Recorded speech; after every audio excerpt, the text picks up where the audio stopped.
Messieurs, vous n'êtes pas sans savoir que la population sénégalaise est majoritairement jeune. Cette jeunesse de la population va non seulement continuer dans le futur, mais aura même des tendances. Du fait de la croissance de la population, le nombre effectif de jeunes va continuer à grandir de manière marquée. En moyenne, 200 000 jeunes entraient sur le marché du travail chaque année au début du siècle. Ce chiffre se situe aux alentours de 300 000 en 2015 et grandira jusqu'à environ 400 000 en 2025 et les spécialistes parlent de 670 000 en 2050.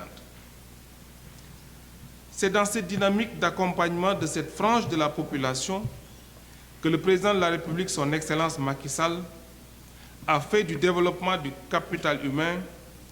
de la capture du dividende démographique, de la création d'emplois en quantité et en qualité, et en un mot, de la croissance inclusive, la priorité de l'action gouvernementale. La mise en œuvre du plan Sénégal émergent, comme je l'ai cité tantôt, cumulée aux investissements privés du secteur privé national et international, a permis d'atteindre les prévisions de création d'emplois annoncées depuis 2014. Cependant, il convient aussi de souligner que les différentes évaluations et les rapports provisoires sur l'emploi et la formation révèlent néanmoins les limites objectives et structurelles de notre marché du travail. Les leviers d'encadrement pour le renforcement de l'employabilité et d'appui à la création d'unités économiques promouvant l'exercice du travail décent sont aujourd'hui multiples et donnent des lueurs d'espoir quant à la lutte contre le chômage, le sous-emploi et la précarité qui touchent le plus souvent la jeunesse. Madame la rapporteure l'a rappelé tout à l'heure, beaucoup de structures, beaucoup de dispositifs sont mis en place et qui contribuent à l'employabilité et à l'emploi des jeunes, mais il y a des observations pertinentes que vous n'avez pas manqué de souligner, qui très certainement prises en charge devraient nous permettre d'améliorer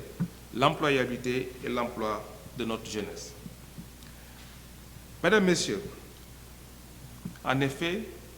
de 87 centres de formation en 2012, le nombre de centres de formation est passé à 120 en 2019 et il est également prévu